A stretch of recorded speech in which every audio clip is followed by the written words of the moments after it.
So Jennifer, where do you get your inspiration for your characters? That's a very good question. That's something that I've thought about. I think it comes kind of from all over the place, but I'm always amazed at how much of me ends up in the characters. Sometimes that's good and sometimes it's not so good. I think sometimes if people like my characters, if they like qualities about it, I'm like, oh yes, that did come from me. Of course, there are other times when people say, boy, that person's a cold fish, or she's, and I'm thinking, ooh, was that how I come across? Now, how about you? Where do you get your inspiration? Most of mine come from relatives, Now, tell me about Dicey, because you have told me a little bit about her and kind of how that story unfolded. Well, I had found her story in like a book of remembrance that my mother kept, and she was born 200 years before I was, almost to the same month. I mean, well, it was the same month, and exactly 200 years apart. And I was just always so intrigued by her, and I would look through that, and I'd read the stories about her and everything. And so when my publisher suggested that I write some fiction, I thought, now this story I think would make a really good one.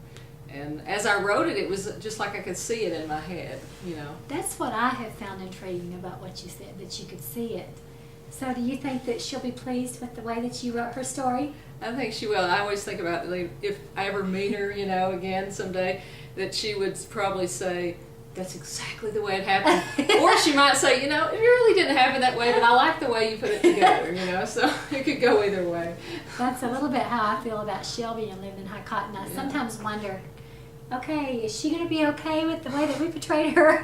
It's tough writing about your ancestors because you're always thinking, how would they feel? And you don't want to make them portrayed in a bad light or something, but then you also, if you don't have a full dimension to the character, you kind of have to flesh them out. Yeah. And then you don't want to make them too perfect, even if your viewpoint is perfect.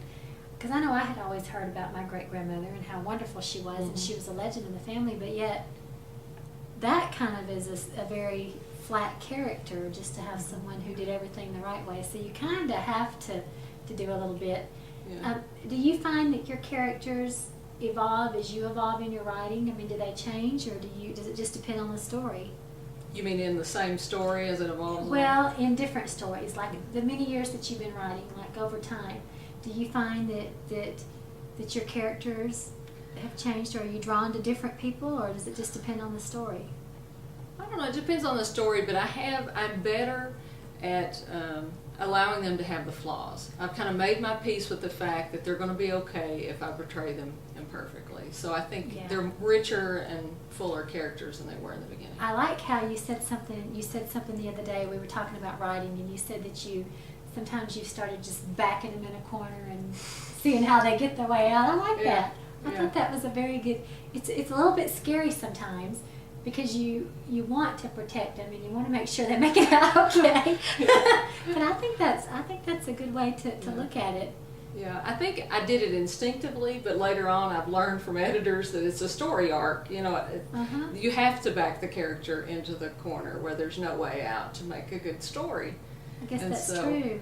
Sometimes I've done it instinctively, and then other times I'm thinking, I didn't do it as well as others. And you didn't mean to. Yeah.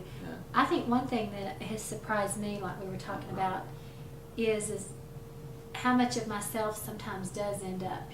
We often think we're writing about different people, but yet we are ourselves. And so I think some characters are more than others, but it is interesting when you write something and then later realize, oh my goodness, I'm a little bit like that. I'm a little bit like that person. Has that happened to you before? Yeah, a little bit. There's a little bit of myself in every. Probably heroine Dicey, especially a little bit, since you know her so well and you. And I learned from her as I wrote the story. I started after that asking myself, well, what would Dicey do in this situation? Would she wimp out? No, she wouldn't wimp out. She would do what it took. She would look at it full force and do what it took. Yeah. That's exactly. I liked what you were telling me about your story that you're working on now. Yes. I know it's not out, but the Secret Song of the Ditch Lilies, about how it's really a lot like your life, Yes. That one, I think we were talking about how we all have our babies. Yeah. And of course, that one for me is, and I'm very partial to it. And it is interesting how much of yourself you put into it. And it is kind of interesting because, like I was telling you, one of the agents was looking at it and said, well, boy, Delia's a little bit of a cold fish. And I'm thinking, well, I probably feel more kinship with Delia than I felt with any of my characters. So what do you think about me? Yeah. But I think that is, I think maybe when you put some of your own experiences in it, maybe it does make it richer. And I think sometimes you're not even meaning to. I think when we started that one, I didn't intend to put myself into it. But it's interesting how as it started evolving, and that one I did take more of my background and put into that story.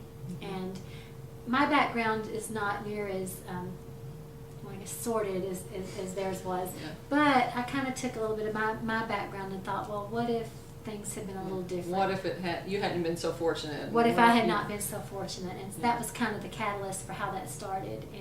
And I think because we knew that, I mean, we kind of wrote about the era where I grew up, and so I knew that so well.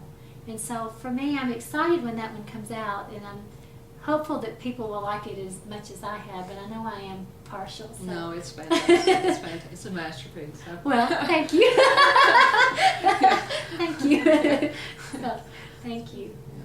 Well, I think one thing about doing characters is that you do grow and you do learn.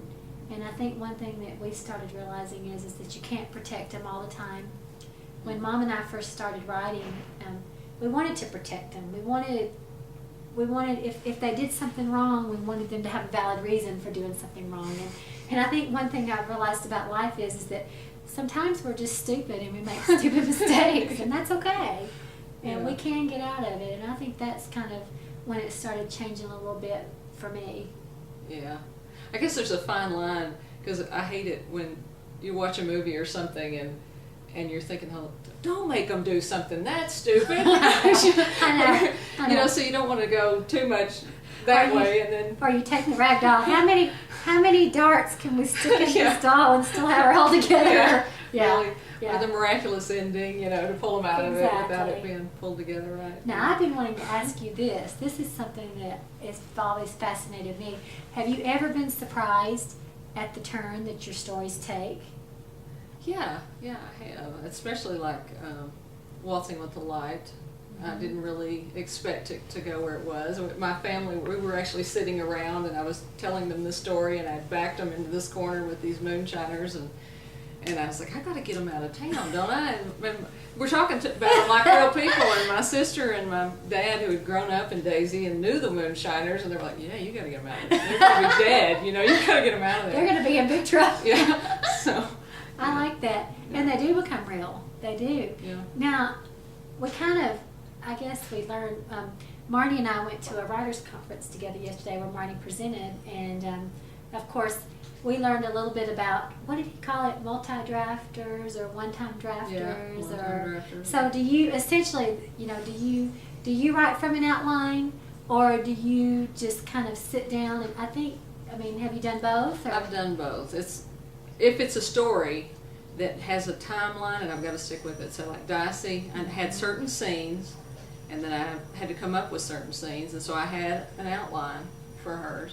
And in Certain Justice, I had a timeline that I needed to stay with. But then some of my others that are not so strictly based on true stories, I just kind of like to create the characters, put them in a setting, see where they go. See where they go. And that's really a little more fun.